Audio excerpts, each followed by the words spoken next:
Hello everyone, कैसे हैं आप सब।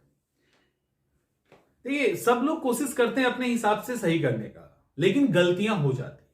सब कोई कोशिश करता है कि कुछ भी गलत ना हो फॉर्म भरने के दौरान, लेकिन गलती हो जाना कॉमन सी बात है, हो जाता है। एग्जामिनेशन की इतनी तैयारी करके जाते हैं, तब सिली मिस्टेक हो जाता है। यहां तो फॉर्म ही भरना था। अब गलती हो गई तो सुधारने की गुंजाइश होनी चाहिए। यूपीएससी जैसी संस्थाएं अदर पीसेस एडिट करने का ऑप्शन देती है ना। सब इसके पास एडिट करने का ऑप्शन है। तो जब सब एडिट करने का ऑप्शन दे रहा है तो जेपीएससी को भी देना चाहिए। कई सारे ऐसे स्टूडेंट, हजारों की संख्या में ऐसे होंगे, बहुत सारे ऐसे हैं जो एडिट ऑप्शन की तलाश कर रहे हैं। मतलब अगर एडिट ऑप्शन नहीं दिया गया तो बिना एग्जाम दिए उनका कैरियर खत्म हो जाएगा।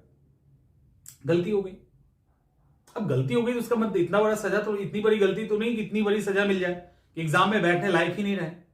तो ये तो जेपीएससी का सरासर, आप कह सकते हो कि क्या कहा जा सकता है कि जेपीएससी एकदम से इग्नोर कर रही है इतने बड़े मुद्दे को। अब जेपीएससी के साथ हम लोग क्या कर सकते हैं, तो हम लोग रिक्वेस्ट कर सकते हैं, हमसे यही कर सकते हैं ना। बेहतर यह है कि आप में से लगभग सभी कोशिश ये कीजिए एटलीस्ट एडिट ऑप्शन मिल जाए। देखो, होता यह है कि स्टूडेंट्स जब एक दूसरे के अगेंस्ट में अपने हित को देखने लगते हैं ना, तब दिक्कत हो जाती है। जैसे अभी डेट को लेके जब चल रहा है तो इसमें नए स्टूडेंट परेशान है, पुराने को लग रहा है कि नहीं हम तो तैयारी कर रहे हैं, हम एग्जाम दे देते हैं। पहले जब यूपीपीएससी 17 को होना था तो जेपीएससी वाले खुश कि अब बाहर के कोई नहीं आएंगे। अब बाहर के नहीं आएंगे, चलो ठीक है, एक मिनट के लिए कोई बाहर तो है नहीं भारत में, तब भी नहीं आएंगे, चलो ठीक है। अब जेपीएससी के अंदर जेपीएससी की तैयारी करने वाले जो नए स्टूडेंट हैं वो तो बाहर के नहीं है ना, वो तो आप ही के स्टेट के हैं। और आप चूंकि 4 साल पहले से तैयारी कर रहे हो, इसका मतलब ये कि उनका हक मारा जाए, ये भी तो सही नहीं है ना। दिल पे हाथ रख के देखो सही है कि नहीं। तो जब भी कभी कोई बात तो होती है तो उसके पीछे देखो एक प्रॉपर टाइम तो देना चाहिए। ये एक फेज होता है जिस समय लोग तैयारी करते हैं। ये एक फेज होता है जब स्टार्टिंग में मान लो किसी ने फॉर्म भर रहा है तो एक गलतियां हो गई, कभी साइबर कैफे के द्वारा हो जाता है, कभी खुद से हो जाता है, तो एटलीस्ट आपको उनका भी ध्यान रखना होगा ना। अब जो यहां पे फॉर्म भर चुके हैं सही सही, उनको लगा हमने तो सही भर लिया, अच्छा है कि हजारों की संख्या वैसे ही छट जाएगी, तो ये एटीट्यूड गलत है कहीं ना कहीं। ये टेम्परामेंट गलत है, इससे कुछ खास नहीं होना है। अगर आप एक करप्ट सिस्टम के शिकार हो जाएंगे तो आज किसी और की बारी, अगली बार आपकी होगी। इतना ही तो अंतर है, इससे ज्यादा कोई अंतर नहीं है।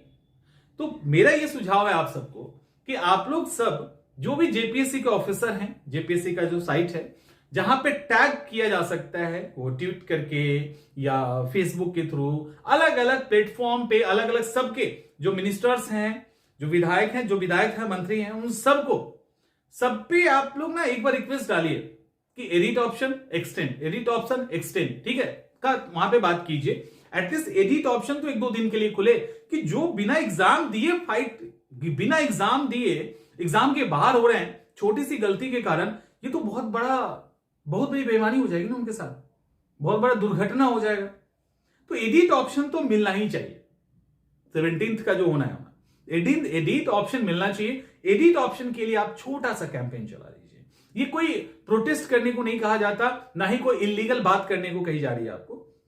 सब लोग ना सोशल मीडिया पे प्यार से टैग करो, बड़े रिक्वेस्ट के साथ कि आप प्लीज एडिट ऑप्शन दे दो, एटलीस्ट कम से कम हमारा कैरियर तो बचे, फाइट में तो हम आ जाएं। तो ये कम से कम पहले कीजिए और एक्सटेंड करने का भी रिक्वेस्ट कीजिए उनसे, बेहतर ये होगा। तो करो, एक बार एफर्ट कीजिए, बाकी अपनी तैयारी को कंटिन्यू कीजिए, ठीक है, तैयारी कंटिन्यू कीजिए। और जो भी अपडेट होगा, अपडेट के लिए मत तो परेशान हो, अपडेट जो भी आएगा ना वो आपको बता दिया जाएगा।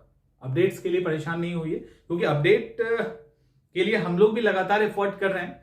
तो कुछ ऐसा ऑथेंटिक, एक सटीक चीजें अगर सामने आती है तो बताया जाएगा, वैसे नहीं मैं वीडियोस के थ्रू बताऊंगा, और वैसे आपको पूछने की जरूरत भी नहीं। जब कुछ ऐसा आ जाएगा तो आपको पता चल जाएगा। मिलते हैं अगले वीडियो।